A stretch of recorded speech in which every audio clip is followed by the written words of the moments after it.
Niccolo Machiavelli. Those of you that know me might already know that I'm not a fan of the man. He's been dead for 500 years, mate. Get over it. Not dead enough. I mean, I'm trying to get over it by doing this. More than the man himself, I lament his influence on human discourse and interaction today. This bugger has lived in my head rent-free for far too long. This is to purge my feelings of the man and dissuade those who implement his philosophy from the prince in day-to-day human interactions from doing so for the betterment of life. Also, to them, this is the last time I am ever going to talk about it and him, but in a clear, unequivocal, straight way as possible, so that hopefully never again will anyone have to hear me moaning about it.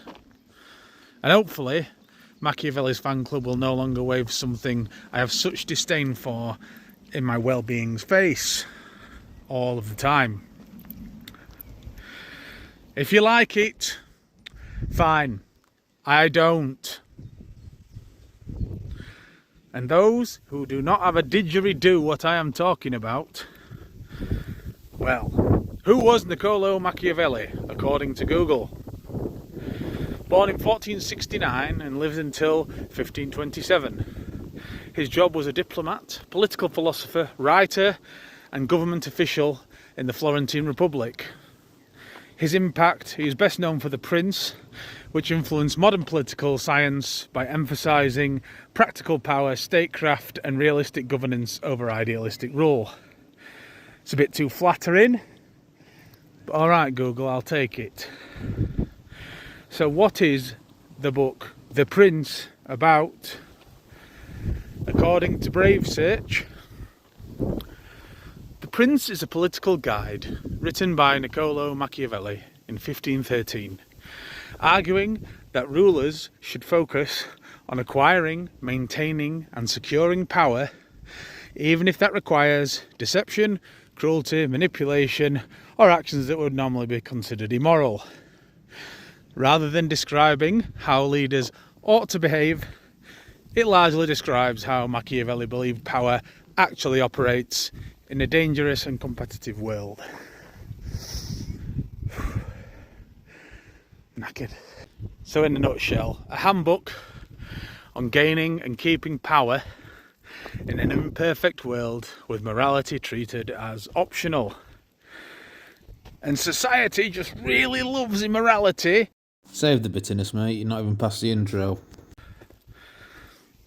So that's who he was, what he wrote, and you've probably heard the term Machiavellianism. Google says Machiavellianism is a personality trait characterised by manipulation, strategic deception and a focus on personal power or advantage, often with little concern for morality or ethics. So, I think you've been preloaded enough. Let me begin.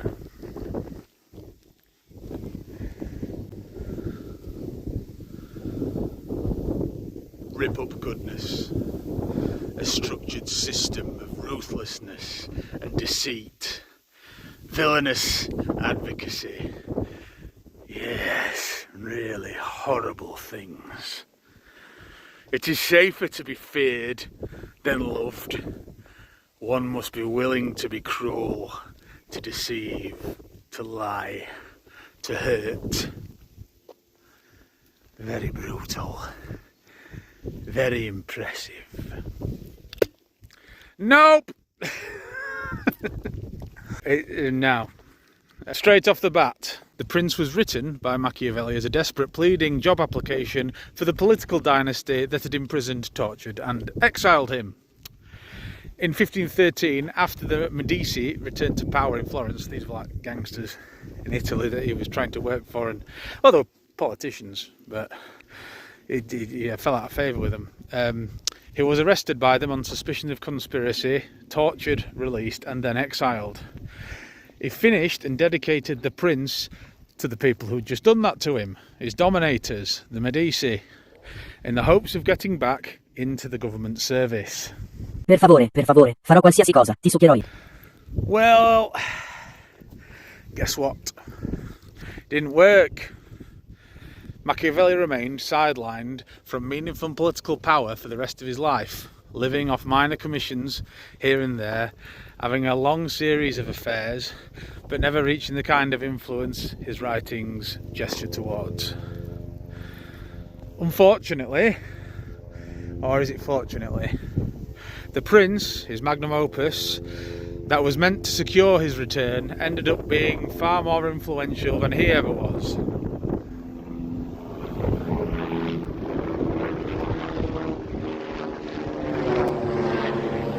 You might say Machiavelli was an ant on the face of Machiavellianism, the concept. The Prince, the book itself, remained unpublished in the Medici family's gift pile for decades, until it was eventually brought to print by Antonio Blado, a Roman printer, under the authority of the Medici Pope Clement VII, who likely found it lingering in the family treasure trove. It gained little immediate traction upon publication, and it circulated slowly within privileged circles. It wasn't even translated into English until over a century after Machiavelli's death, and it was first published in Italian 5 years after his death. So make of that what you will. I don't get people treating Machiavelli as a genius or a towering influence, or ignoring how catastrophically bad his prescriptions are on society or your soul. I'm an advocate for power at any cost, regardless of morality or benevolence. Why aren't people flocking to me and my terrible ideas?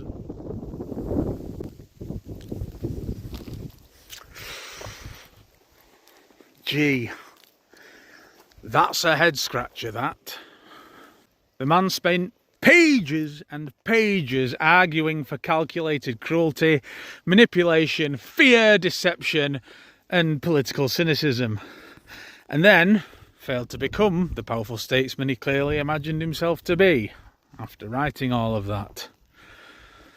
He wasn't beloved in his time, he wasn't triumphant, he wasn't some master puppeteer moving history from the shadows. He spent much of his later life on the margins, writing, hoping, networking, trying to get back into the game, and never quite making it. To be fair, I get that.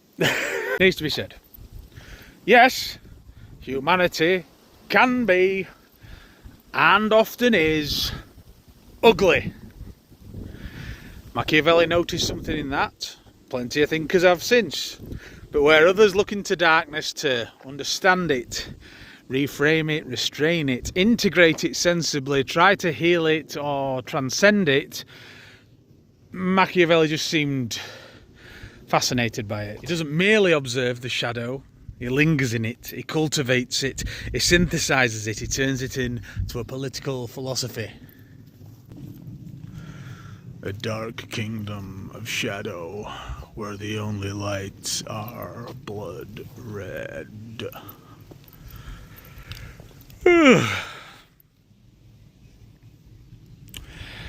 That's the thing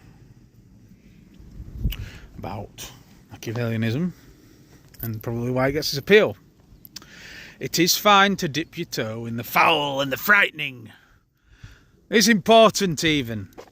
You should understand cruelty, fear, ambition, betrayal, power. But you shouldn't live there. It's not wisdom. It's not life. A worldview obsessed with dominance inevitably becomes small. The wider public won't ever buy into it, really. The boat tips over pretty quickly.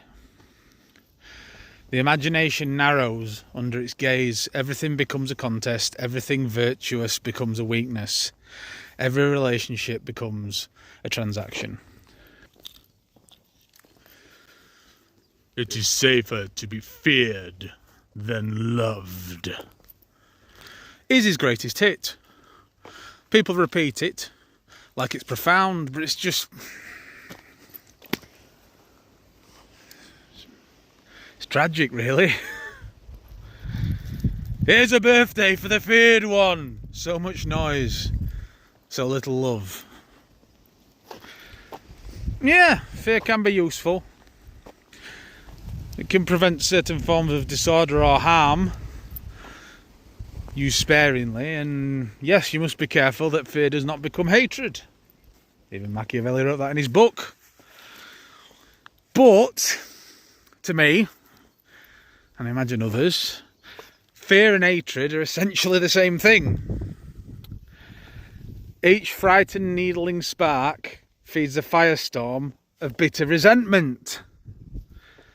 I've never come away from a threat thinking, gee, golly and whiz, that's someone I want to spend more time with and allow power over me. Sign me up to more of this, please. This is what I mean about a lot of this just being common sense. So the moment your philosophy requires people to flinch when you enter a room, you've already lost something immeasurably valuable, and it's something that don't come back. Fear's just compliance. It doesn't change hearts. Love is loyalty, and it is transformative beyond comprehensible limits. Fear endures only while the threat remains, and threat cannot be everywhere. Threat can't be forever. Love survives absence, and love is a more enduring flame than a sparkler or a gunshot ever could be. Machiavelli's special interest was destruction dressed up in realism. Endless attention to manipulation and conquest, and precious little to joy, trust, friendship, beauty, generosity, or the thousands and thousands of other things that actually make your life worth living. Fear only makes life worth destroying.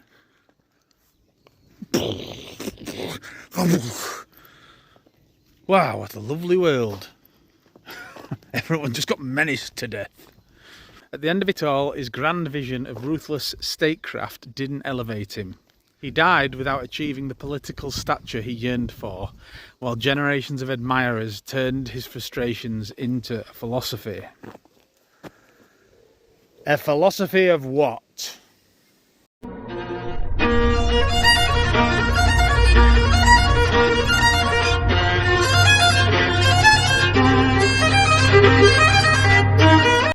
Can you really sell that?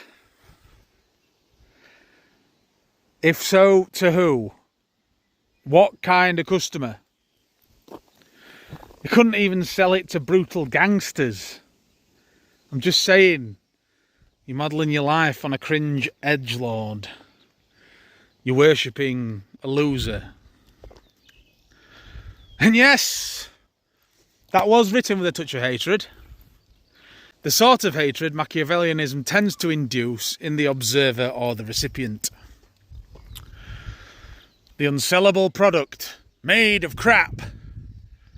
Yes, we all crap. Crap is in us. It's part of our living organism. No one can really deny that. But is this crap making really the most interesting or defining thing about us as a species, as a society? Maybe to a few, a very, very, very, very, very small few. A few who will never or should never know enduring or true rule. People who can smell it. It's crap. Just saying, there's enough crap in the world, and do we really want more? Angry people crapping on, mad dogging everyone, everywhere they turn. Every Tom, Dick, Tilda, lad, lass and kid in the streets getting standoffish. Putting up aggression at the forefront. Selfish personal accelerationism ripping the world up. One pinch of personal reality power chunk at a time. The world, now a pile of pebbles, and no longer a mountain. The people who mad dog the most ending up lonely in a fantasy world, in a corner somewhere of little consequence, despite the strong barking game. Like Machiavelli ended up. Maybe to the same end. Who knows? Maybe, like Machiavelli, those that practice his gospel might be relevant in 127 years, long after the praise they craved was needed. The dark can be, and often is, a fascinating place. The desire to dominate and win. But who wants endless games with sore players, sore losers, or vindictive winners? People all too willing to cheat at every opportunity. It puts people off playing the game with them. It puts people off the game completely. Attendance way down. Ma parce.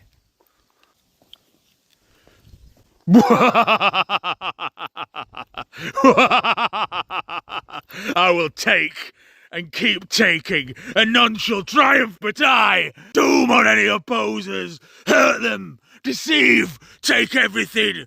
Wait, why are you leaving? Mate! Looking at you, Dean from the pool hall. You lost 2 games and threw a right bitch fit. Lost a potential pool player for life from your whinging. Living your small tyrannical dream world with less and less players. Sorry, got sidetracked there. I hate people just can't play a game. just if you want to play the game, loss is part of the game. And I wouldn't lose any voters, okay? It's like incredible. It just makes too much sense, doesn't it? Being horrible really makes people love you. Really? Really? I didn't know that there was a big pool of investors for castles made on sand. But wow!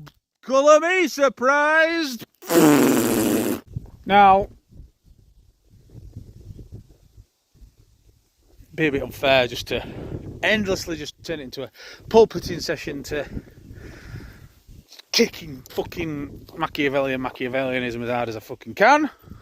That was the original intent, but I thought, well, no, it's not really. It's just more hatred. It's more hatred. It's the cycle of hatred. So I'm going to try and do a little bit of a balancing act to a dismount. I want to be fairer, which isn't exactly a virtue Machiavellianism spends much time advocating for. But maybe I should give the bloke and the ideological framework a little bit more credit. Although, saying that immediately sounds like I'm claiming moral superiority, which is arrogance, which is probably something Machiavelli would approve of. How dare you besmirch the good name of Machiavellianism? I don't even know who I'm arguing with anymore. This is why I need to be rid of it. What are you waiting for? Just let it go! No. So the man worked with what were essentially royal gangsters. Florence wasn't exactly all ballrooms and gowns. He was an educated, well-spoken, politically connected, but he wasn't a Medici. He was the youngest son of a minor, well-off-ish family. That'd be the Machiavelli family, mate. Close enough to power to see how it worked, not really close enough to be protected by it. He was surrounded by violence, eventually becoming a victim of that violence. It's important to remember, to impress the violent, he became violent in the field of writing. The prince reads a little bit like a man trying to prove he understands the language of the bully after getting bullied himself, which he was. It didn't work, in his case, to the ends that he wanted it to. He wanted to buy his way back in, but he tried. He fucking tried. in quite a radical way. You see, like, if you chronicle barbarism, duplicity, intimidation, and these things that absolutely worked in a moment-to-moment sense in Renaissance Italian politics, and still do today, and documenting what were and still are effective forces in the world. He didn't invent them. He saw them. He just had the audacity to write it down plainly. And seeing the dirty parts of power permanently captured on a page was revolutionary in its own way, in an extraordinarily unflattering manner. And gangsters quite like to be flattered. So that's assuming that Giuliano de' Medici ever actually read The Prince, which he probably didn't. The man that Niccolo was trying to impress. I don't think his brother read it, who inherited it after him. Or maybe Giuliano did read it and wasn't flattered, so he threw it to the back of the Medici treasure pile. The idea of becoming a cultural force centuries after your death through writings that were largely ignored in your own lifetime is pretty fucking cool, though. Most people would take that deal over forever obscurity.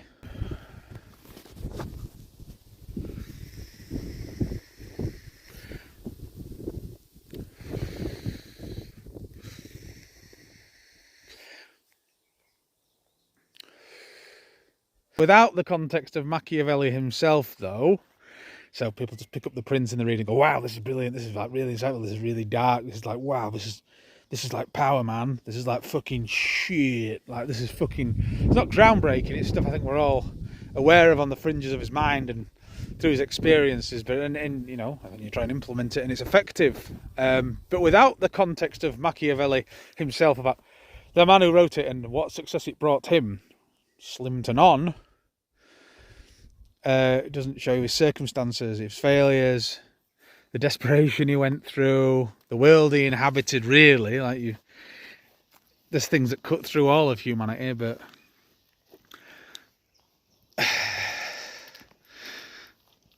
you can't really put yourself in like where he was at the time. The Prince starts reading less like a snapshot of brutal political environment and more like a handbook on monstrosity. Just gives me a sick feeling whenever I pick it up. And I don't like that. So that's where I get off the train. Because while darkness is interesting,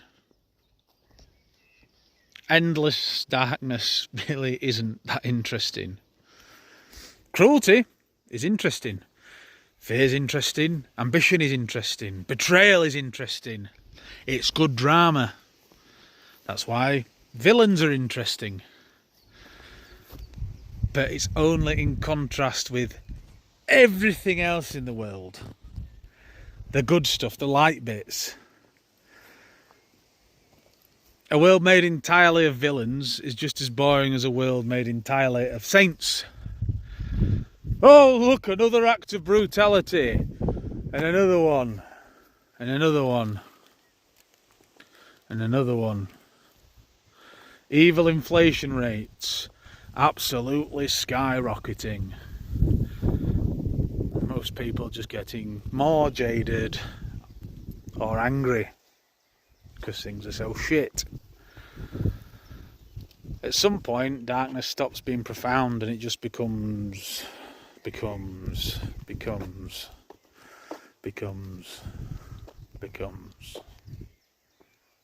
that. I can sympathise with Machiavelli more than I would say I agree with him. I know the effect what exposure to interpersonal terrorism has on a writing style myself. I'm sure that a lot of you do. Or on how you conduct yourself. I understand why he wrote what he wrote. Why do I write what I write? And I understand the world that produced him. I even understand why people still read and enjoy him. I do not approve. I understand. Good. But if the Prince teaches us anything, I think it's less how we should live and more how we shouldn't. It's a vaccine to fellness. It's a live attenuated domination virus to be studied by the body to fight it more effectively in the future. It's not to be incubated and then spread as widely as possible. What sort of a world would that be? So, these are my final thoughts on the matter. Please discuss below how you see it, or message me privately if you fancy yourself more of a 16th century politician.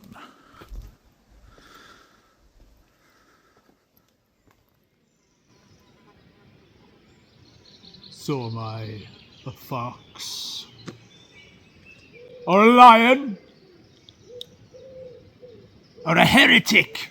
Wait, heretics aren't in Machiavelli, are they? Probably says it somewhere, right? Or am I a non-player?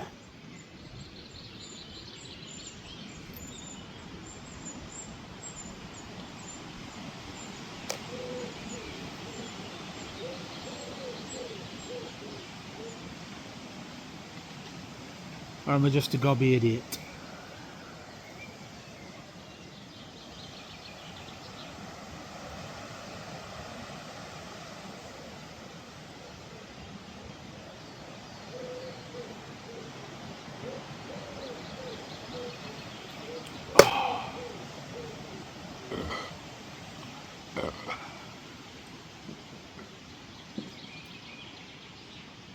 I don't care.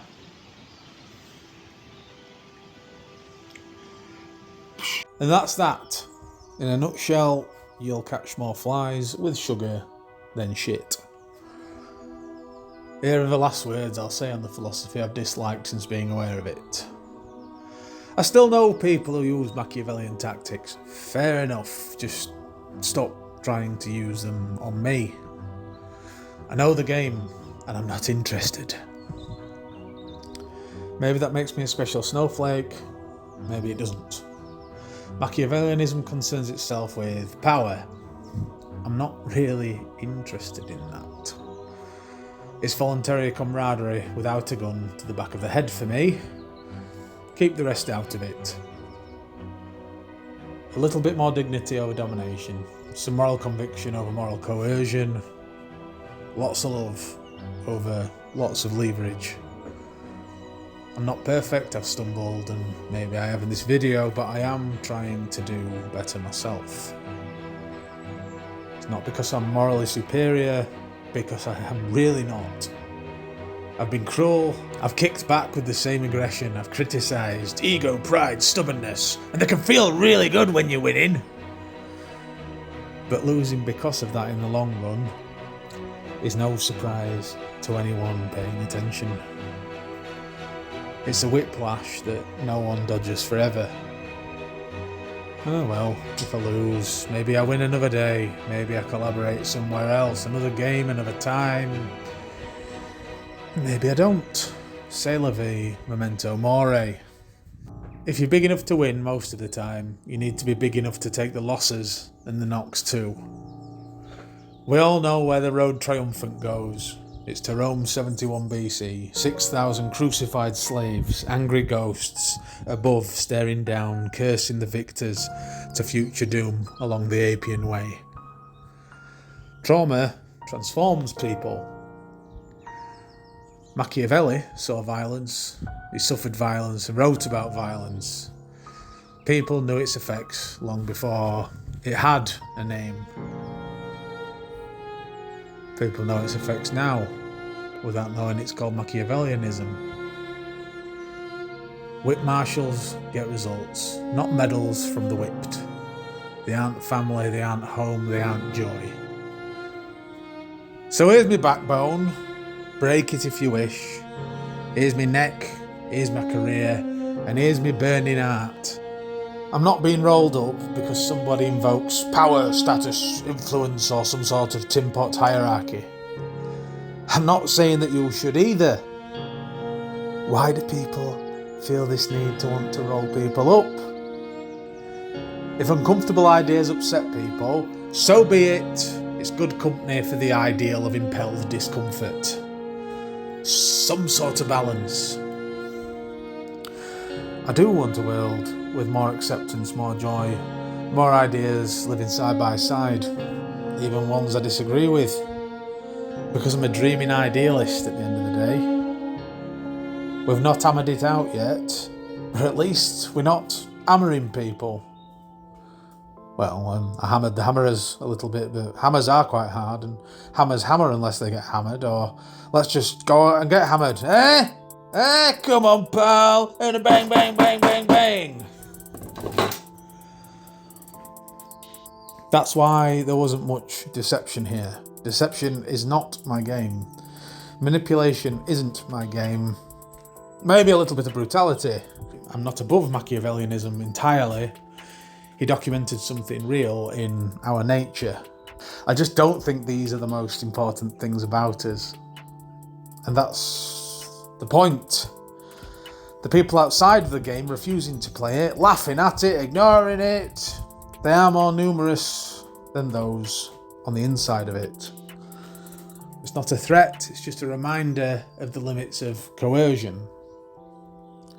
I still care for those who've tried to mad dog me over my lifetime. Not all of them, but most. If I've done the same, I am strong enough to say I am sorry about that, pal. I'm trying to do better. But this life war hasn't replaced the motive force of my soul. I'll listen to an idea. Hell, I've done a lot of internalising old Macca and his isms in this project. But what I think life is for, it's the brighter bits, it's the kinder bits. And freedom from domination, that has remained the same for me. So there it is, my first, last and only video on Machiavelli. I don't hate the man, I don't hate the movement, I just refuse to mistake the shadow for the whole picture.